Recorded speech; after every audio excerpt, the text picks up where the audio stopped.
like yesterday was box office. Like in Westminster terms, this was box office. If this was a divorce, this is basically like a posh episode of EastEnders. Who's the one group of people that Nigel Farage does not particularly like having in his parties? Ambitious people. And you even saw in the press conference, he was giving those nervous little, Robert, don't you dare do anything. The rule seems to be that the one thing you can't do is question Nigel or challenge Nigel, because he will then come back and finish you off.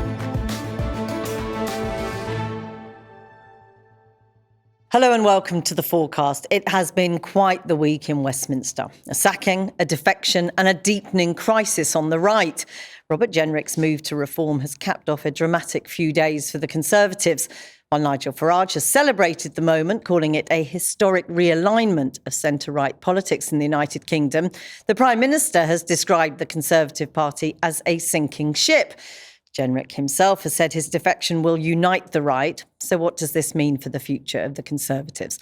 And what does Jenrick's defection mean for reform? Is there a real possibility that reform could win the next election? Here to unpack the latest are the Deputy Editor of Conservative Home, Henry Hill, and our Senior Political Correspondent, Paul McNamara.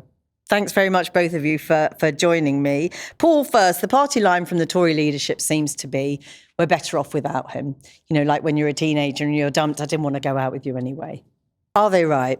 I mean, God love them, they are putting on a good spin at it, but if this was a divorce, this is basically like a posh episode of EastEnders. Kemi's kicked out Bobby because she's found out he's having an affair with Nigel. Bloody hell, they've turned up to the Queen Vic and now they're shacking up together and he's slagging off everyone in her family and he never really loved her anyway. This is, like yesterday was box office. Like in Westminster terms, this was box office. And the start of the day was a desperate bid from everyone to try and get up on top of the headlines. And Kemi did. Like, she did a great job. I don't know what you were experiencing from everyone that you were talking to in the Conservatives, but it did look like she played a blinder first thing in the morning. But did it look like that later on? That's the question, I suppose. I mean, I think that, yeah, broadly speaking, Kemi Badenoch has strengthened her position in the party, partly because her main rival has left it, but also because she played yesterday broadly very well. She acted decisively. If the defection was going to happen, then she has minimised the damage. She took the wind out of their sails. If there was any chance of anyone following Robert, that seems less likely now. But I do think I'd be interested to see what would happen if a politician tried just admitting that something wasn't great.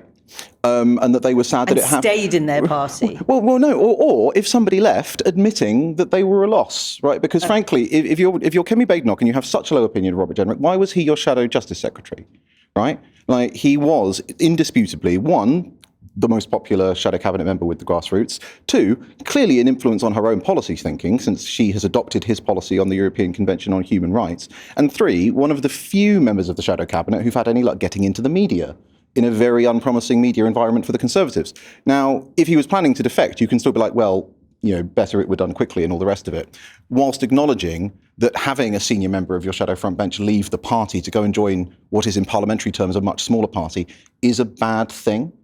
But that's not how this really works. Everyone has to immediately, the moment somebody leaves, be like, well, I never liked them anyway. And we're all just supposed to ignore the fact that they have promoted them and given them senior positions and all the rest of it. I mean, it's a similar argument, isn't it, that they are putting to Robert Jenrick, that if you were so unhappy, you know, he was brutal and named colleagues in his speech. If you were so unhappy, why didn't you stay in and tell us?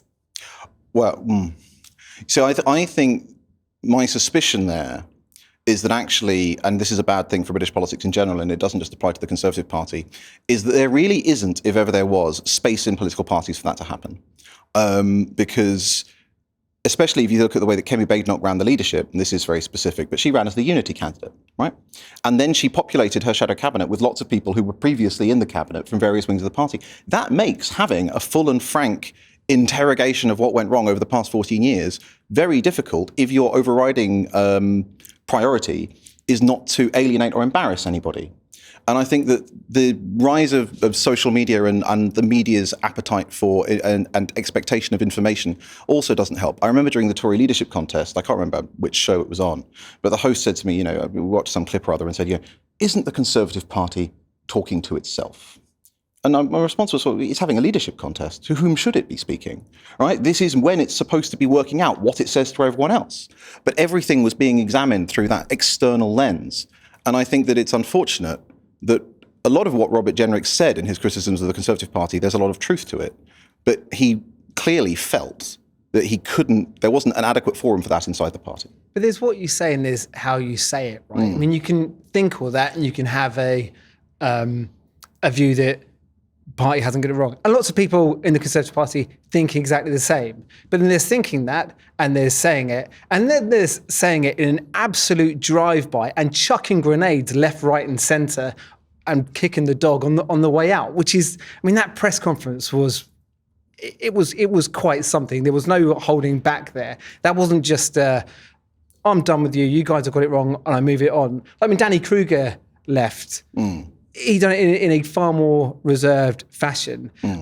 Robert Jenrick left, and it wasn't in the manner in which he wanted to. Like there was a choreography there that he wanted, and it gets found out, and it doesn't happen like that. He was setting fire to the house on the way out last night. I think that both Kemi and Robert could have benefited from being a little bit more like Danny Kruger. What did you think of Kemi's video? The one in the morning when she had the... Well, I and a couple of other journalists I spoke to, because of the blurred background and the fact that it wasn't professional, my first thought was, is this real? Yeah, with the AI. Right, I was just like, I just want to check. Is this actually happening? Yep. And then it turned out that it was. And I think that clearly, because the Conservative Party does have access to production, right? It does have a proper camera and a setup and a set for her doing things. And so I think the fact that that was how it was delivered suggests that if this smoking gun came to light, it probably came to light quite quickly. Yeah, and it's like it was done at home, wasn't it? Yeah, and they really felt that they had to, get it. It's a little bit like that clip, that video from President Erdogan during that coup in Turkey when he was filming from the plane. There was a real sense of like, right, we've got to get on this as quickly as possible. And in fairness, it did work. And I suspect that even if he hadn't been planning on doing it before, one of the reasons that Jenrick was so vociferous in the press conference is because he and Nigel Farage needed some way to try and claw back some of the points for the day, when despite the fact, it's remarkable, and that despite the fact that the loss of Robert Jenrick and the loss of a member of the shadow cabinet is objectively a very bad thing for the Tory party, the general consensus is that Kemi Badenoch won defection day because of how she managed it, and she did manage it very well. So I think that's why they were pressing back. One of the things that people in Reform were saying last night was,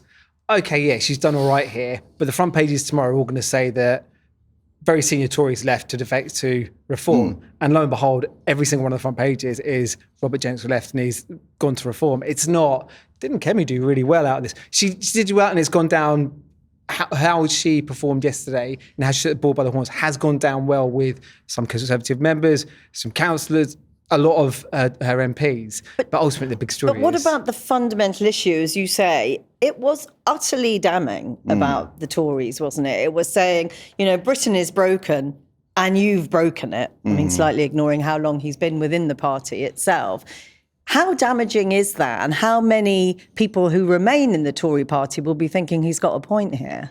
Well, it's a two-edged sword, because there is a clear danger for Nigel Farage in being like, the Tories cannot be trusted, and if you don't believe me, ask any of the Conservative cabinet ministers that I've been pleased to welcome into my parliamentary party. But again, the danger, it is so dangerous for the Tory party because there is a lot of truth to it. And one of the people who acknowledged that historically was Kemi Badenoch during her leadership campaign. She didn't have any specific proposals. In fact, that was one of the dividing lines she drew between her and Robert Jenrick. But if you go back and you look at Kemi Badenoch's leadership campaign, she is saying, why did we talk right and govern left? We need a really deep interrogation into what went wrong. I'm an engineer and I know how to do that. And then it didn't happen. And it still hasn't happened. And, when Priti Patel went out on the media and asked to be thanked for the Boris wave, there's like, well, okay, if you think that the level that immigration got to under the Conservative Party is a problem that you need to fix, having somebody in your shadow cabinet who thinks it's something that's praiseworthy is probably something you should fix. Again, nothing happened because of that imperative of unity. So it is a very difficult thing for Kemi to do now, because she didn't get a mandate for any of these big changes in her leadership pitch.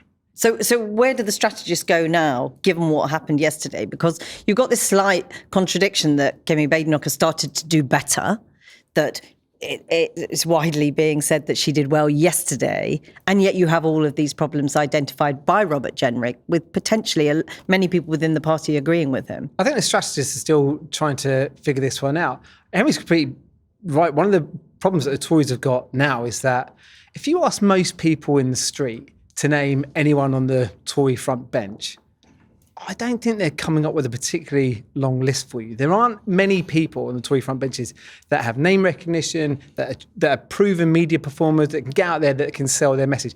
Robert Jenrick was doing that. Whether or not you agree with him or disagree with him, he was someone who was doing that messaging for the Conservative Party. One of the things that the Tories have already started saying, and Labour and Lib Dems have already started pointing at Reform and saying, oh, look, it's either Tories 2.0 or it's the Tory B team. I think what a lot of people, dare I say it, within the Westminster bubble sort of forget is that most people are not us and are not looking at the news day in, day out. Most people are getting on with trying to pay their bills. And they're not looking at the psychodrama of all of these things. It matters a lot to all of us. It matters a lot to Tory party members and people who are out there campaigning day in, day out. Most people don't engage with politics until the 6 months before an election. So all of this that goes on, and you can say, oh, look, they've got Jonathan Gullis now, and they've got Marco Longi's, no one knows who many of these people are. So as much as you say, oh, it's all the Tories. If it's Tories that you don't know and you haven't really heard of and you haven't engaged with since the last election 5 years ago and you've forgotten about, it's still really the party of Nigel Farage. And as long as he's getting out there and doing really well on the messaging, that's really what is cementing itself in people's minds. I mean, I think that's true of a lot of them. I think that, for example, Nadim Zahawi, I was at an event with relatives who aren't particularly political, and what they were saying on the day of that defection was he the tax evasion guy? So I think that there which may not be the recognition he wants. Which may not be the recognition he wants. But there's more than just optics, I think, to this, which is that Reform might actually end up governing the country, potentially, or in a position to govern the country. To do that, it needs hundreds of people who are capable of being ministers. It needs hundreds of people who are capable of being at least passably good MPs. I'm not going to say very good MPs because, none of the parties have a generally amazing threshold on that at the minute. And it needs people to presumably lead quangos. It needs people to lead regulators.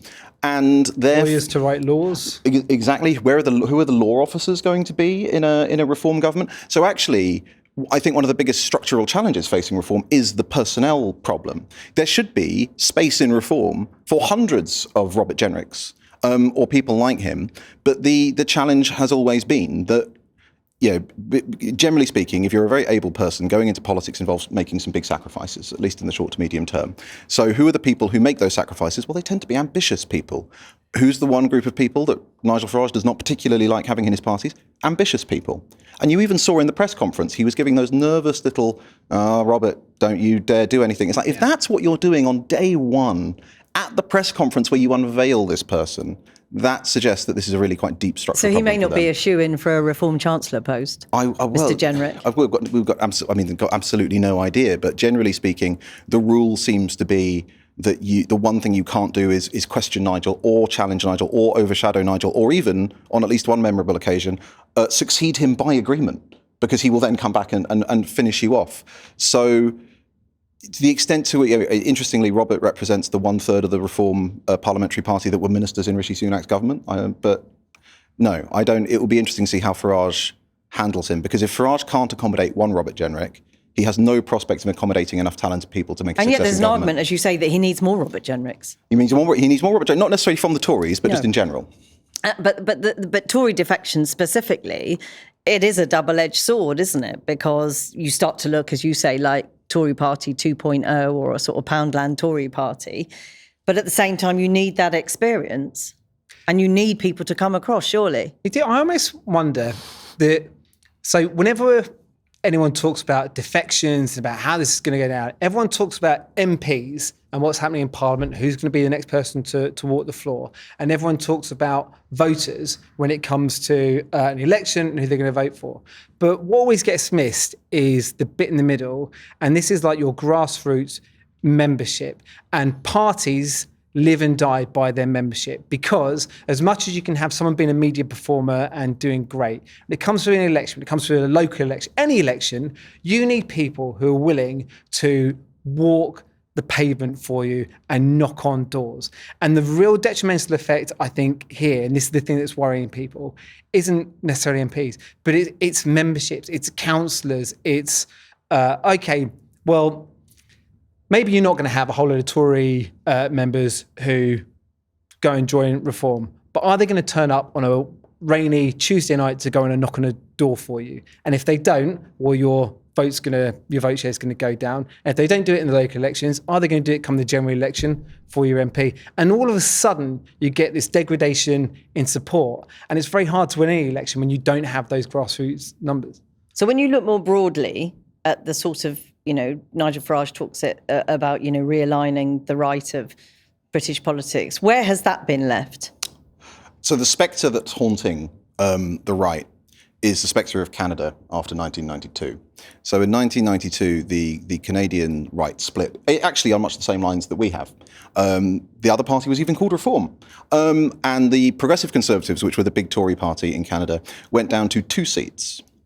And even though they went down to 2 seats, it still took a decade for those parties to unite into the Conservative Party of Canada, after which point they won. But for that decade, the Liberals had some very, very easy election victories, because despite the fact that you had 2 fairly sizable right-wing parties, each of which got a respectable vote, they hated each other, and therefore there was no prospect of forming a government. And I think that that is something which both sides are very aware of. But the difficulty of it is that actually there is quite a lot of bad blood, especially at the senior level, between Reform and the Tories. But also, neither of them have policy programmes yet, so they've got nothing to build a coalition around. And that's why I think we keep seeing their differences emphasised, because until they have discrete things that they stand for, the only thing to talk about are their divisions, because otherwise there's no point having 2 of them.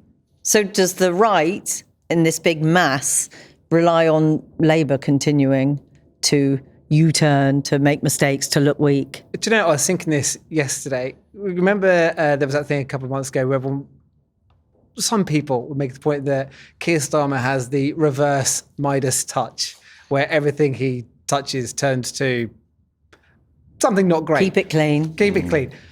I was thinking this yesterday. We started the day yesterday.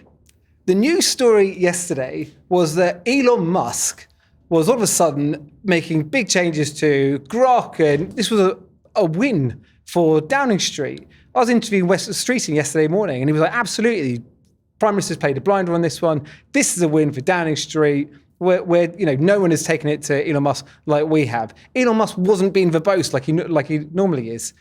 2 hours later, no one is talking about it. That story got 0 coverage yesterday evening. Keir Starmer couldn't even get a day's worth of news cycle out of that one good story, because all of a sudden events turn against him, and the whole of the top end of most news programmes and the front pages of every single newspaper was this story. It was the Conservatives, it was Reform. And an interesting thing about Reform, because for understandable reasons, people tend to treat Reform and the Tories as the 2 right-wing parties and focus on the internal dynamics of the right. But actually, if you look at Reform, they came second in 98 seats in the general election, of which 89 are held by Labour. Right? Labour is also the party in government making lots of unpopular decisions. And even the seats that Reform UK already has have actually sort of a much bigger level of sort of government spending. And if you look at Reform's voters, they don't tend to be small state, low tax. They're socially conservative, hardline on law and order, but generally quite in favour of public spending. One, it's going to be quite interesting to see how Reform's senior leadership, all of whom are committed Thatcherites, adapt to that. We've already seen Nigel Farage, for example, flip on the 2-child welfare limit. But 2, that suggests that actually at the next election, not necessarily at all future elections, the Tories and Reform might not be each other's primary target necessarily, because there's quite a few seats in the south and the east and bits of the Midlands where Labour won because the Tories went almost extinct, and you've got nervous Labour MPs with very narrow majorities, which the Tories could potentially take back. And Reform have a very, very different map of where their primary attack seats are. So there will be some places, and you were talking about earlier about grassroots activists, most important is councillors, because actually party memberships have dwindled to almost nothing. And there are now some very nervous Tory MPs in former heartland counties where there are more MPs than councillors after last year. So that will be a battleground. But actually, I think that focusing purely on the idea of a Tory reform battle ignores the fact that both of them, their best prospects for growth at the next election are taking chunks out of Labour. And Nigel Farage yesterday saying next week he'll be announcing a Labour defection. Yeah. I didn't know whether that was a joke or not initially. No, and there's some rumours about who that person is. If we paid you money, would you tell us? Pay me money, Jackie. I'll tell you anything. Look, Nigel Farage is the master at garnering headlines, and he's been amazing over the last 6 months about when nothing has been going on. He's been able to jack up an event where the cameras turn up. He's been able to say something, do something, and make it happen so that he dominates the airwaves. Now, that didn't quite happen in the sequencing which he wanted to happen with Robert Jenrick, but by Christ, they did it yesterday. On that point of Tories and Reform at war with each other, it's quite funny talking to senior people in Reform. They're like, no, we're just taking them over. We're not even taking them over. We're just replacing them. That's it. It's almost like the Liberals in the early 20th century. It's like, no, the Tories are dead. We're just taking them over. Well, some people will come over to us. They need to come to us now before the end of the first week of May. Otherwise, they're not welcome. But that's it. We're just in charge now. The other thing that Farage has always been very, very good at is recognising that as the leader of what is normally a small party, is that he is at his most effective when the big parties are trying to do something about him. Yeah. And so, for example, during the UKIP years, he was always talking about, I've spoken to 9 Conservative MPs, always having these conversations. How many of them actually defected over that entire period? It was 2. But he understands, and this was a big distinction between him and Richard Tice when Richard Tice was Reform leader, because Richard Tice would be like, we need to destroy the Tory party, it's a great force for evil and all the rest of it. And if nothing else, that meant the Tory party wasn't going to try and adapt to you. And last time the Tory party tried to adapt to Nigel Farage, it left the European Union.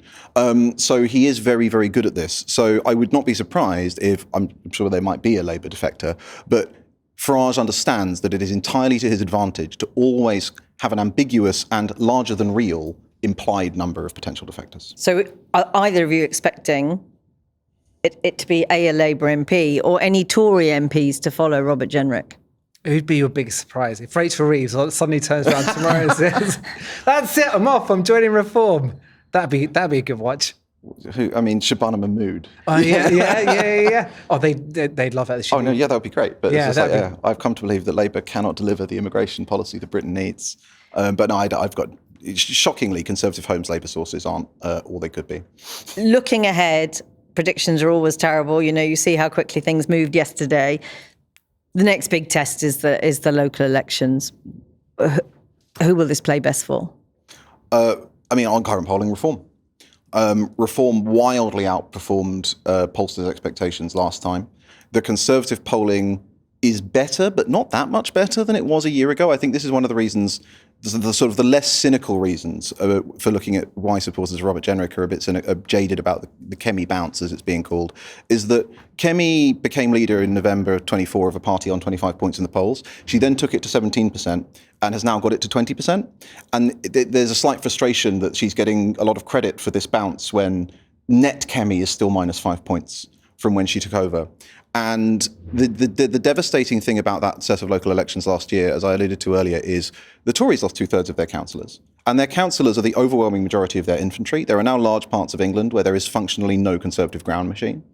If that happens again, or anything like it happens again, even if it is slightly better than last year, even if the trajectory is gently upwards, you're just eating away at the thing that allows you to mobilise your vote. And if you're talking about high engagement voters who are prepared to turn out because of a national air war media campaign, those are Reform voters, right? The advantage, the structural advantage of the Conservative Party, the Labour Party, the big parties, is that they have the people who have the addresses of all their supporters and will go and knock them up 3 times and will drive them to the polling station if they want it.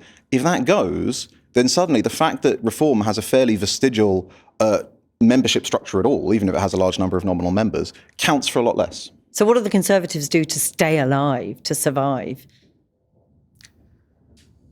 I mean, you're probably the a better one to answer this, but go on. Did they change shape? I mean, wait, so they have to. I mean, it's actually incredibly difficult because in the short term, if you're looking at a survival general election, you want to avoid losing too many votes to the Liberal Democrats or prior to the election of Zach Polanski and the Greens going in a much more left-wing direction of the Greens, because there are well-heeled shire seats where that was a real danger.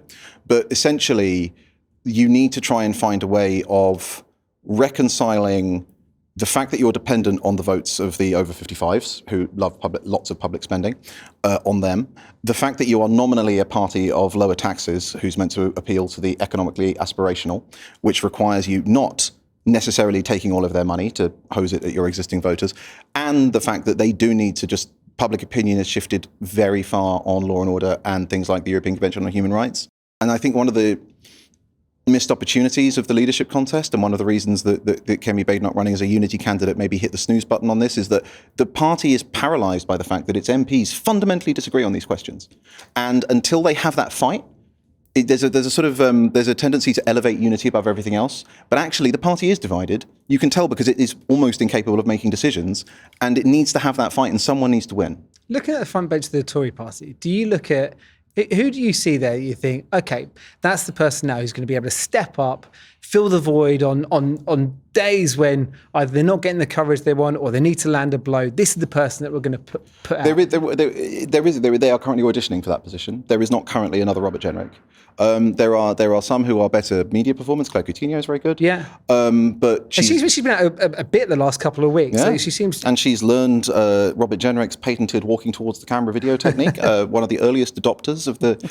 But she's currently in energy. Yeah. And important as that brief is in policy terms, it's not something that really lets you get the blows in on a day-to-day basis. They've put Nick Timothy in justice. Yeah. Now, again, he was a Home Office spad for a very long time, and obviously that intersects quite a lot with justice. So on policy, that might be really good.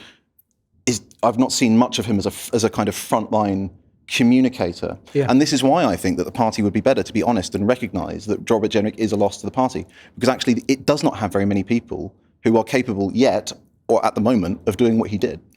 Paul, just to sum up, does this story mark a really significant turning point or a sort of intense bit of psychodrama, might you say, that is over and done with now? It's not over and done with.